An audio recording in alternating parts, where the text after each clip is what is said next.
Hey everybody, I am Kelly Youngs, the founder of She is Fierce, and I am so excited to be here with a special guest on week 3 of our self-care community experience. We are doing this self-care challenge in collaboration with Baptist for Her, and we have been bringing some phenomenal guests on already just in our first few weeks. I'm so excited to have Kristen Galloway with us today. Kristen is a licensed psychologist who works at Baptist. She is going to walk us through meditation, some of the exercises that are in our workbook, and a lot of other good stuff. But before we jump in, I want to just let you know a little bit more about She is Fierce, Baptist, and the Self-Care Challenge. First of all, as I said, I'm Kelly Youngs, the founder of She is Fierce. She is Fierce is a global women's network. We have members all over the world. We put on live events. I just was counting them up yesterday, and we have more than 6,500 women who have attended our live events, which is amazing. And of course, we do our best to bring meaningful and productive, actionable content to women in our community who are entrepreneurs, professionals, moms, caregivers, out there doing all the things just like every single one of you are. And just like Kristen is with her 2-year-old that is home too. And as I am with a 6-year-old and an 8-year-old. So every single one of us has many things on our shoulders, but we are taking this period of this self-care experience together to focus on ourselves, not in a selfish way, but in a way to reinvigorate our energy, our intentionality, and honestly, to bring more positivity into our work, into our families, and into our community and our relationships. So you can grab our workbook that we're going to talk through today at sheisfiercehq.com/self-care. So go and grab that right now, and you can actually fill it out on your computer. You can print it out and work through it with us, and we will send you a weekly email just letting you know what's going on that week and all about our special guest. Now, let's talk about our special guest for today. Kristen, first of all, thank you for joining me. I am honored to have you here with me. Kelly, thank you so much for the opportunity. Well, I am, as I was saying before we came live, I am super excited about this topic. It is one that is very relevant to me, and I think to every single person, woman, man, child, everybody needs a little bit of mindfulness, meditation, and simply a little bit of calm in our lives right now, right? Absolutely. Yes, absolutely. So before we get started and before we jump into all of my many questions for you, can you tell us a little bit about you and what you do at Baptist and what we're going to do today together? Yes, absolutely. So like Kelly said, I'm Kristen Galloway. I started off my career doing lots of different things, but I found that I really love working outpatient. So I'm a psychologist. I work with a variety of ages, and I see a variety of concerns, but the one thing that I think is consistent is that we all have problems in our lives, and those might look very different, but I think what causes us suffering is our emotional response and how our brain interprets those events. And so there's the pain that life brings us, but the suffering is typically caused by those emotions and those distressing thoughts. And so today, one thing that I really want to talk about is mindfulness. I'll be 100% honest that when I was introduced to mindfulness, I thought it was totally bogus, and I was not interested in it. But sometimes that thing that you think is like the exact opposite thing that you need is the exact thing that is helpful. So when I'm working with people, I use mindfulness all of the time. And I really hope today that I can bring you several different exercises that we're going to actually try to do, that you can bring those home to yourself and to be able to utilize those, because I love mindfulness, and we'll kind of talk about how you can do meditative mindfulness or just practice other ways to be mindful in your daily life. Okay, so as I said earlier, I am super excited about this. I think that, first of all, selfishly, I'm excited because this is something that I'm super into. And I love that you shared honestly and openly that mindfulness is something that you maybe were critical of or unsure about when you first experienced it. I just shared, we had our Women's Wednesdays live event last night, and I shared that we have a Passion and Purpose Challenge, which isn't really mindfulness, but it has a lot of similar principles. And it's all about finding your passion and purpose. We've had more than 25,000 women all over the world take it. And I shared last night that, and this is true, just like you're talking about, if you had said to me, 6, 7, 8 years ago, you're going to create this passion and purpose challenge and people are going to, I would have been like, what are you talking about? Right. And I think the same for mindfulness. Sometimes, as you said, the things that we need the most are the things that we assume we don't need, right? We assume that we're above that, or, we've already got clarity on that, or we figured out how to deal with our stress in this example, right? Many of us, I think, deal with our stress by taking action instead of by calming down and focusing. And I know I am certainly guilty of that. So I'm your perfect specimen here for this conversation. But I'm excited to get into our workbook and excited to get your insights. Now, before we jump into practical application of meditation, which you're going to walk us through, can we talk about some of the questions that are kind of bigger picture in life right now? So we both shared, or I shared about you. You are a mom. You are a professional. You are here at 8 o'clock on a Thursday night. And all of the things are the same for me.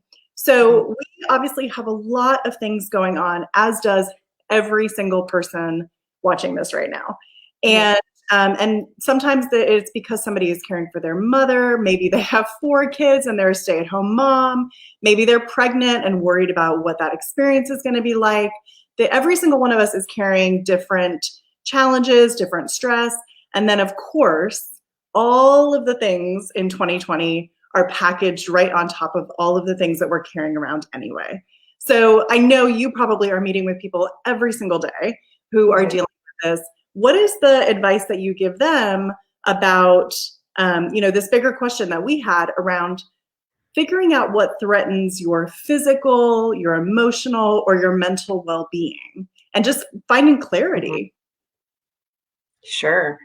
So I think the first thing, I think there's kind of 2 parts to your question. So sometimes our brain is so good at problem solving, like it is a problem solving machine.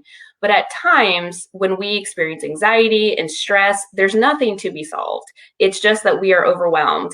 And if we go straight to the problem solving, we kind of miss some of the steps, right? And some of the steps might mean acceptance of how I'm feeling, especially if it's a problem that can't be fixed. So I think the first piece of the puzzle is just checking in and seeing how you're feeling. Because sometimes, let's say, for example, I might respond in an irritable tone. Doesn't necessarily mean that I feel irritable. Maybe I feel overwhelmed.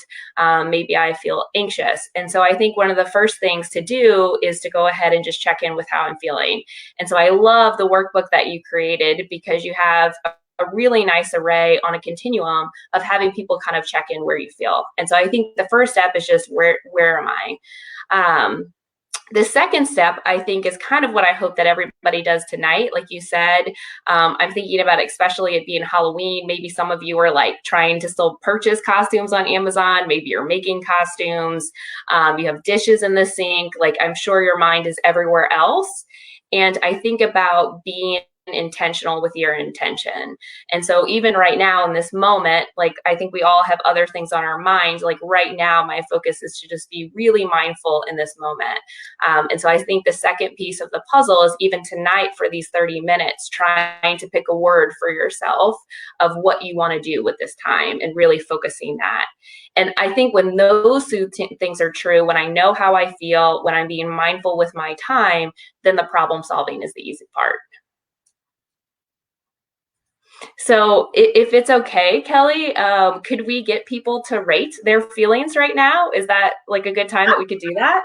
So here's what I want to do. I want to, first of all, reiterate and encourage people, if you do not already have the workbook, you can go and download it. It's sheisfiercehq.com/self-care. And I know we will share that in the comments as well. So if you're listening to this and you want to actually go through, there are many different parts to this. We talk about your physical wellness, your mental and emotional well-being, all of the things that we're talking about tonight and much more. So I hope you will jump in and download that and actually pull it up right now and go through it with us. Now, when we started talking, Kristen, just before we joined, you shared that you had gone ahead and rated yourself on 4 kind of continuum options that we have. So for everybody who's watching who maybe hopefully has just gone in to grab the download but hasn't done so yet, or is listening while they are laying down next to their child in bed and not able to do that, I have been there. I want to just let them know what the choices are, right? So that people can go ahead and join us and have the conversation with us. So first of all, we start with the idea of really, as you said, centering yourself where you are and just getting clarity on where you are in the moment, right? So we have our first option is confusion. So how are you feeling confused? Or are you feeling clarity? So Kristen, I'm going to let you guide us through this. And you actually answered this question for yourself as well, right? Yes, absolutely. So I'm gonna pull out mine. So right now, if you haven't rated yourself, I would love for you to just like mentally rate yourself. And I want you to keep this handy in your mind because in a moment we're gonna do a meditation and we're gonna reutilize the sheet. So it's on a scale from 0 to 5. So 0 would be confused. You'd be totally confused. And if you're all the way to the other end of the spectrum, which is a 5, you would be at clarity. So essentially, you might be all the way at confused or all the way at clarity. I ranked myself as a 4. The next one is stress to relax. So again, stress would be a 0, relax would be a 5. Exhausted at a 0. So if you're at high exhaustion, you would be at a 0. All the way to 5 would be energized. And then losing momentum, which would be a 0, to focused. So really, you're just trying to rate yourself on that continuum and kind of assess where you are. So I hope that people have done that or just kind of taken a mental note of doing that. So I know I'm seeing in the comments that I think people are downloading, hopefully, and jumping in there. But I love, and let's just take a moment to talk about ourselves, because I think that hopefully that gives people context for our conversation. So and I love this, I also put 4 for confused to clarity. But I have to admit, and I want to make sure to reference this, so if people hear us both saying we're 4, that, for myself, I will say, if you had asked me that 6 months ago, I would have been like, 1? I have no idea what's happening, right? My children are out of school. Our business is impacted. We're not able to do all of the things that were on our calendar. We had so many things going on that from kind of day to day, feeling quite clear in my purpose, I was like, what is going on? And so I love this idea of focusing on mindfulness because that is really how I was able to get back to a 4, right? So it's the action that you take once you've created clarity. Sure. And I think that's such a valuable point, of trying to be non-judgmental about wherever you're at, right? Because I even think moment to moment, I do an exercise, I run groups with adolescents and we have them just identify the amount of emotions they experience in one day. And really they can experience easily up to 30 emotions a day. And so depending on what's happening in your day, maybe you felt great coming into this session and then your kid was screaming and then all of a sudden you're moved, now you're stressed. And so just being mindful and trying to be non-judgmental that you're allowed to feel how you feel. And I also think the other beauty of this list is that I can be on both ends of the spectrum. Like I can be super focused and then super confused at the same time. Like it's not like all my numbers are going to align. I can almost have opposite feelings at the same time too. Yeah, I love that. And I appreciate you sharing that because I think, and I was just going to say that even though I said I think I'm a 4 on clarity because I know where I've taken our Passion and Purpose Challenge, right? So I know where I'm going. But also from stress to relaxed, I would say more like a 3, 2.5, right? Because there's so much going on. And you gave a great example that I think everybody probably watching is going to be in right now. So I shared I have a 6-year-old and an 8-year-old. They have a trunk or treat tomorrow after I have this crazy week with all kinds of stuff going on. Then it's Halloween. And then for me, it's my mom, my dad, and my grandmother's birthdays in the middle of COVID with all the things. So, but I share that because that's my crazy story, but it's also an example of every week to week, we have different things that come up, whether it's a national holiday or whether it's something in your own personal life that, as you said, can take you from I'm on my path, I'm feeling quite clear about where I'm going to, oh, now I'm a bit overwhelmed. Yes. And I think that's where mindfulness practice can be really helpful.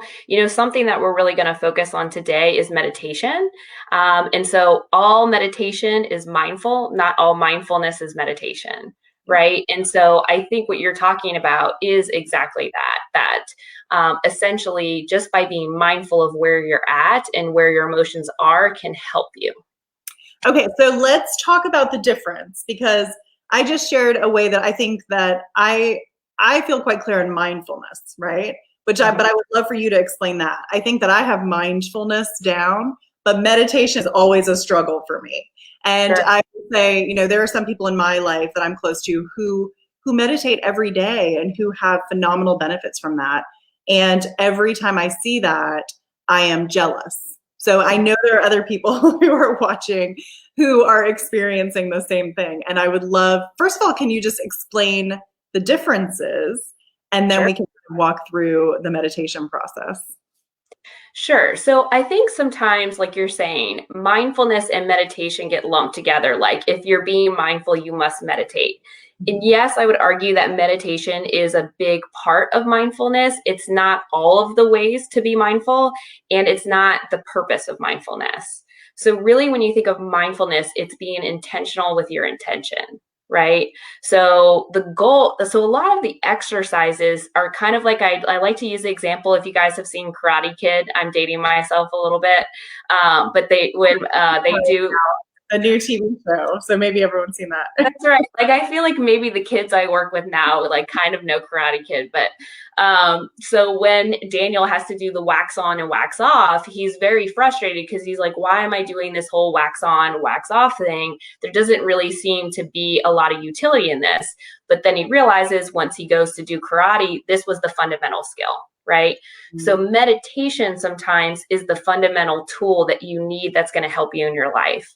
So meditation is a way to practice, and I hope to get to some actual meditative exercises with you guys today, because I really do think it's something with mindfulness that you just I can't just tell you about it. Like you have to experience it, you have to practice it. And just like any new skill, it's really frustrating in the beginning because I think about it like yoga. I don't know if anybody's done yoga, but like when you do yoga and you're watching a teacher do yoga, like you're nowhere near where they are. And so you kind of want to give up and you want to quit because you want to be at the finish line. And so I think it's good to know that it takes time. But there's, go ahead. Did you want to say something, Kelly? No, I was just going to say, I think that's a great example. And I think that, and I know you've talked about a few different ways, right? So just general mindfulness, meditation as a mental practice, but then also you gave the example of yoga and having meditation as a physical practice as well. So this is something that I know many people get tripped up on, and you are right there with the answer. So I'm going to put you on the spot to say, for people who are coming into this and are like, I know, I wish I had that clarity. I wish I had that sense of calm. I wish I had all the things that the yoga teacher has. What is your what is, I guess, your words of wisdom for those women who are watching and thinking like, I just don't even understand how they get there, right? Just that. Sure. I think that there's a whole bracket of people, which I have certainly been there, where you're kind of looking from the outside thinking it looks amazing, but I don't even understand the concept, right? Sure. Yeah. So I think it's always good to start with, why do we do this? So for example, if I am in a situation where I have to, let's say driving, I'm driving on the road, and I would say I recently moved to Jacksonville, and I would say they drive very fast here, which is something I've had to get used to. And if I'm not paying attention, I'm glancing down at my phone, I'm changing the radio station, like I'm not going to drive very well. And the likelihood of something bad happening is high because I'm not being intentional with my intention. And so if I can learn how to be a driver that's focused on the road, focus on what I'm doing, focus on the other cars, likely I'm just going to be a better driver and better things are going to happen. Now, a practical example would be things like relationships. So if I'm very mindful, I'm married. And so if I'm very mindful of my emotions and how I'm feeling and my husband's emotions, I'm just going to make better decisions, right? So even last night, I noticed myself kind of getting antsy about this talk because I wanted it to go well. And I noticed I was just being a busybody. Like I'm just like trying to get things done. And he's looking at me like, what is going on here? And so I had to communicate, it is not you, it is me. I'm stressed out about this, and I just want you to be aware of it. And so by being mindful in that moment, I was able to avoid a fight, which would have made me suffer more because I don't want to fight with my husband. So being mindful leads you to that. Now, how do you do that? Now, this is where it kind of feels silly. So ways to be mindful are doing things like taking a shower. Now, everybody takes a shower most days of the week. I'm assuming. But when you take a shower, most people don't take a shower. You're thinking about all the things you have to do, or you're thinking about you're tired and having to go to work. You're not paying attention to like how good the soap feels against your scalp, or the fact that the water is really warm against your body, or if you really pay attention, how the water feels different on your leg versus on your shoulder. Now, again, you're like, why am I sitting in here feeling the shower on me? Well, it's just building that muscle memory. And if you can build that muscle over time, then when you're in the moment where maybe, your boss is confronting you or you're having a problem in a relationship, you're just going to be more mindful and be able to do what's within your goals and your values versus just reacting. All right. I love that example. I've never heard that example before. You had a few great things there. So first of all, understanding mindfulness in the context of our relationships with other people, right? Because especially like the example you gave before, which I think is how most people, even whether they meditate or don't meditate or have no interest in it whatsoever, I think that yoga is the context that most people think of, right? Oh, it's that physical action and focus and sitting in the lotus position and just being calm. And I love your example of, focusing on I'm going back to the idea of like focusing on your breath, but focusing on the water, focusing on things that are tangible that you can reference when you do come on those moments of stress. So can you talk about how to check in with your mind and body when all the things happen? And I loved your example, and I know there's going to be a million women who watch this later, 1,000 women who watch this later, who will have that experience of, I'm focused, I'm in flow, things are going great, and then my child starts screaming. And all of a sudden, now I have 4 more things I have to do, I feel stress, I am completely out of my, state of flow or whatever it is. So can you talk about how in moments like that, you really check in with your mind and body and find clarity and calm, right? The elusive calm. Yes. So the mind and body are very connected. Sometimes I don't think we're always aware of that. But so for a lot of people, a lot of times, and myself included, sometimes I don't realize how stressed I am until my body starts kind of breaking down, right? Like I notice I'm starting to get a cold or I don't feel well. And it's because I'm kind of piling through. Right. And I think your body will respond and your body will connect to your mind. And so for example, when we feel very anxious or overwhelmed, our fight or flight kicks in, right? And our fight or flight literally has 2 responses. Either we're going to fight, which is going to be verbally or physically, or we're going to withdraw. And that's our body's natural reaction to anxiety, to feeling unsafe. And that becomes problematic when it's response to stress, right? So if there was an actual safety concern, it would make sense that my fight or flight is reacted, because that means I need to do something. I am unsafe and I need to react, or I need to run very quickly. But if I'm anxious and my fight or flight gets activated, well, that's problematic because it's going to start wearing on my body, and then it's going to send a message to my brain to panic, right? So the beauty in this is that we can regulate that. And so one thing that people can do is just noticing where you hold your tension. So when we get really anxious, what you'll notice that you'll do is like you'll close your fist, or you'll start to kind of bottle up, and you're sending a message to your body that you need to protect yourself. And so one very easy way, it's not going to cure anything, but it's going to help release some of that tension, help re-regulate you, is to kind of just squeeze your hands and let go, and squeeze your hands and let go. And noticing where your tension is. So for me, if my shoulders are all the way up here, like I know that I'm stressed out. Some people hold it in their jaws. A lot of people hold tension in their stomachs. And so even being mindful of, if my body's tensing up, there's probably something going on. And very easily I can tense and release. And just by doing that exercise or mindfully checking in, I can also have an influence on my brain to relax. Yeah. Okay. I love that, the physical thought process that takes you through that, and then the physical experience of actually kind of centering yourself. And I have to say, so I see we have some wonderful women in our chat who are excited to actually practice meditation, which is what we have next. So let's go ahead and jump in, and I'm gonna quiet and calm and try to practice meditation with you and let you lead about a 5 to 7 minute meditation, right? Yes.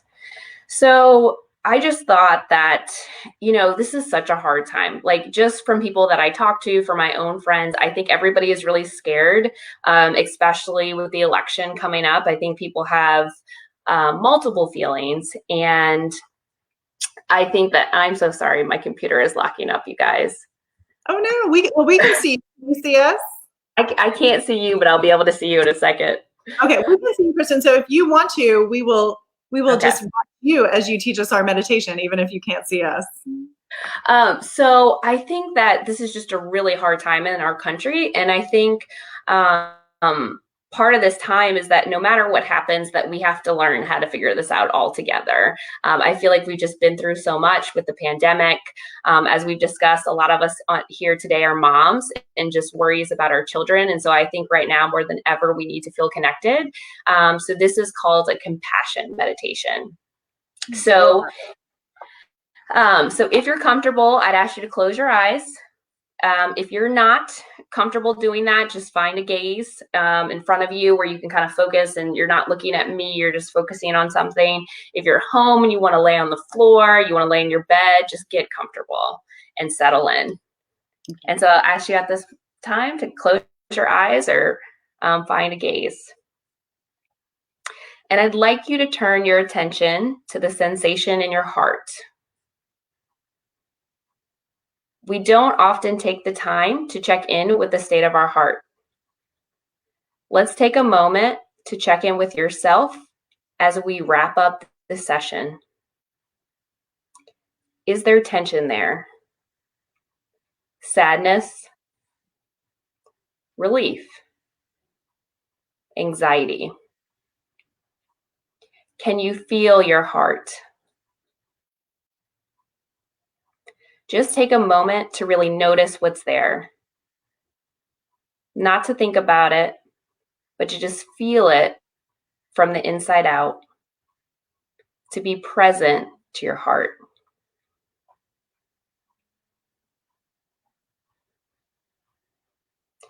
Now I'd like to take a few moments to connect with the fact that there are other people with you in this practice.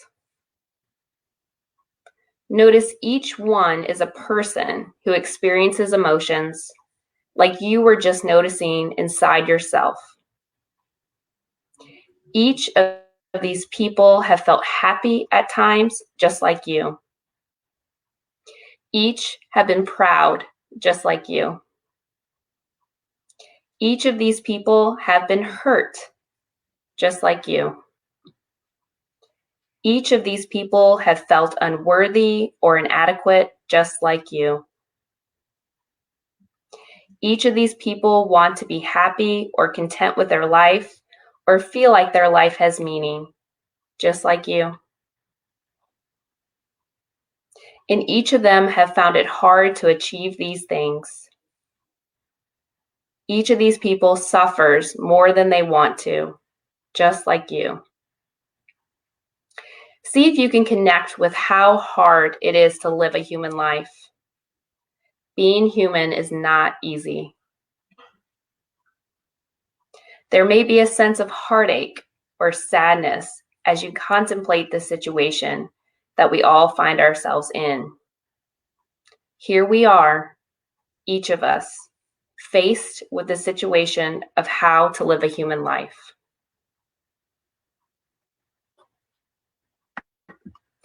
And now we will do a short loving kindness practice together for each of our tribe members here in this practice.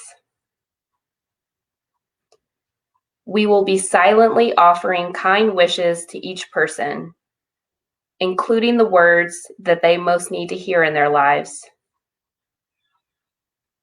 As you're offering phrases to each person, see if you can connect with the sensations and feelings in your heart and your kind intentions towards each person.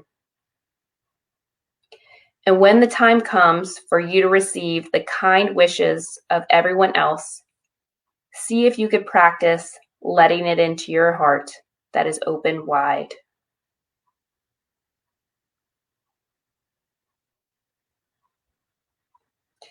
So I want you to pick a phrase to silently say to yourself, something like, "You are loved. I care about you. May you be joyful. May you be well. May you be safe and at ease."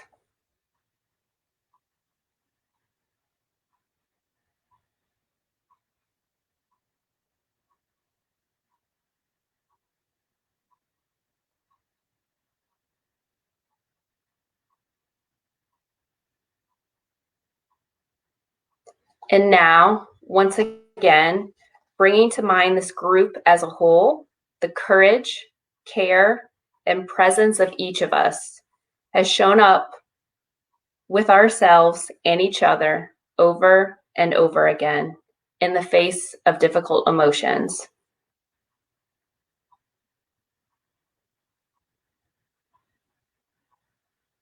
And now I want you to repeat this statement that you've chosen for yourself. You are loved. You are cared for. You are joyful. You are safe and at ease.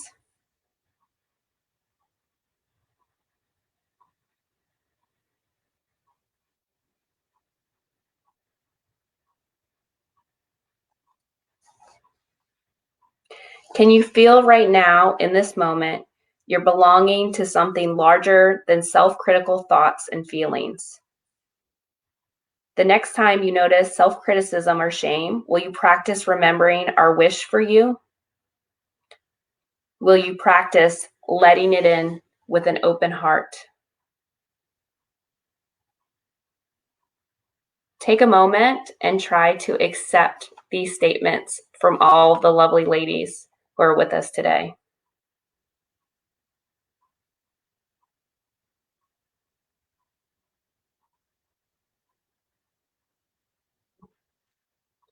And as we bring this to a close, take a moment to recognize that you just did something skillful and kind.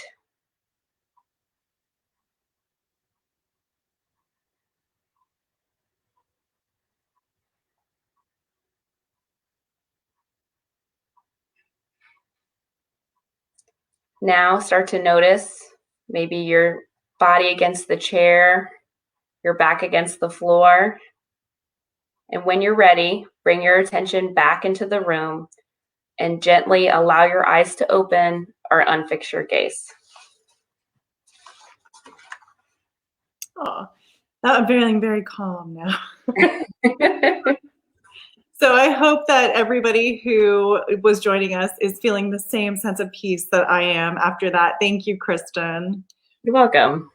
Okay, so as we wrap up, I know everybody might still be in that moment. I can feel myself even speaking more calmly now. I hope that everybody is enjoying that, and I think also and I was even thinking this as you were. I know my thoughts always run away with me. This is why I need help with meditation. Normal part of mindfulness. But I was thinking that this is a great opportunity where you can, if somebody is here watching or if they're watching it later and they enjoyed that as much as I did, they can come back and tag or save the video and can always use that as a meditation as well, so that they can come back and close their eyes and experience that same sense of calm, which was wonderful. Karen is saying, did anyone have a sense of overwhelming emotion and tears? That's wonderful.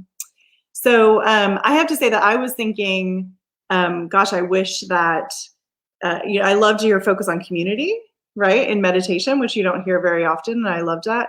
And gosh, I mean, as you briefly said, wouldn't that be beautiful if everyone in America could have that sense of calm and meditate and think about one another in this time, whether it's about the election or COVID or all of the things, if we can have the intentionality in our self-care to, respect ourselves, but also to respect the journey that everybody else is on, right? As you said so beautifully, everyone else is dealing with things. Everyone else has all of the other, dramas that we were sharing earlier, and even more so right now. So that was a beautiful way of phrasing that. Good. So as we close out, I want to ask, and Karen Coleman, who is here, asked some really great questions that I'm going to close up with, because there's a perfect way to end.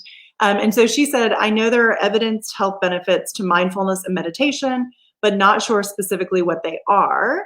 So focusing, like, what are the health benefits of this? So we talked about, and I think the mental health benefits are quite obvious, right? Especially if someone just listened and went through that. But the physical health benefits, and then also, and this is a critical one, how often do we need to do meditation to achieve the benefits? You can tell she's a goal-driven woman. Well, thank you, Karen. I'm glad that you're taking it seriously. So, great question. There are a ton of benefits. I would say I was looking at the research since the pandemic, because I knew that researchers were looking at mindfulness and COVID. And so it was interesting because they looked at all different demographics, and really, if somebody was practicing mindfulness every day, that was the biggest indicator to reduce physiological distress. So again, as we talked earlier, that mind-body connection is so important. So when you practice mindfulness, we know that it increases your distress tolerance. So your ability just to tolerate stress or any kind of stressor that might come your way. And so we know that then has a physiological response, right? Because if your fight or flight is activated all the time, it's not healthy for us. Like, it needs to learn how to shut off. And so if you could be mindful, we can shut that down. There's lots of techniques used in my world, things like biofeedback that are essentially mindfulness that teach the body how to re-regulate, and so obviously have a huge impact on the body. There's also been studies to show that mindfulness increases joy, so we're just happier when we're mindful. As far as benefits, I would say just trying to practice mindfulness in small doses every day is really what we notice. And so it's not necessarily meditations like we did today. It's like noticing when you're washing dishes, actually trying to pay attention, or when you're in the car, like noticing where you're going versus kind of turning off the mind, or listening to the drums in a song, or dancing and trying to let go of the judgments and just allowing yourself to dance in your kitchen. I mean, all of these things are just mindfulness strategies that you could do in your everyday life. Yeah, I love that. And can I add one additional thing to that, which you briefly mentioned earlier so beautifully, and that is not just when you're alone in the car or alone in your kitchen, but also in your relationships, right? In the way that you communicate with others, whether it's your children. I know so many people, especially if they're homeschooling right now, they're dealing with the additional stress of that. And so sometimes just the act of being mindful in your relationship with your children or with your husband, as you shared earlier, or your boss, or whoever that person is that is just right there with you at the moment. If you can kind of incorporate some of these practices that you're talking about, not only will you be better in the moment, but your outcomes will be better. Absolutely. Yeah. Absolutely. Right, so as we wrap up, I have loved this. You and I are going to have more conversations about this. Really bring you back to do a ton more stuff. I've enjoyed this so much, Kristen. And I know everybody who watches this with us now and who will be watching it over the course of the next week will as well. So first of all, thank you. And my last question for you, as everybody who always watches a video with me, is just what are your last words of wisdom that you would hope that that everybody that's watching today takes away with them at the end of this conversation? I would just say let go of the judgments. I think especially women, we're just so hard on ourselves, and I think even doing this, you might have had judgments show up of like, I can't do that, or I don't have time to do that. And part of me being mindful is just like trying to let go of it. It's going to show up, it's going to be there. But I think validating yourself is so important. And so honestly, just try to let go of those judgments that you experience. And every moment is an opportunity to try to be mindful in the future. Yeah, I love that. And I'm, again, so grateful to you. We are super grateful to everybody who joined us at 8 o'clock on a Thursday night. You are amazing. And I know we will have so many people watching this later. The thing I always want to make sure that you know is that you can actually tag us, even if we're not live in the video. You can tag She Is Fierce HQ. You can tag me, Kelly Youngs. You can tag Kristen Galloway or Baptist for Her. Depending on what your question is, whether it's a question about meditation for Kristen or, a health-related question for Baptist, or of course, anything about She Is Fierce, or our conversation today for me and She Is Fierce HQ. So again, go and download the workbook if you haven't already, and you will get so much more wisdom from women just like Kristen over the course of the next 9 weeks. It is sheisfiercehq.com/self-care. And we will send you one email each week that will tell you what the theme of the week is and who we will be speaking to that week, and just have some reminders about where you're going and what you can be doing throughout this self-care experience. So Kristen, thank you again. It's been wonderful, and we can't wait to see everybody here again next week. Thank you, Kelly.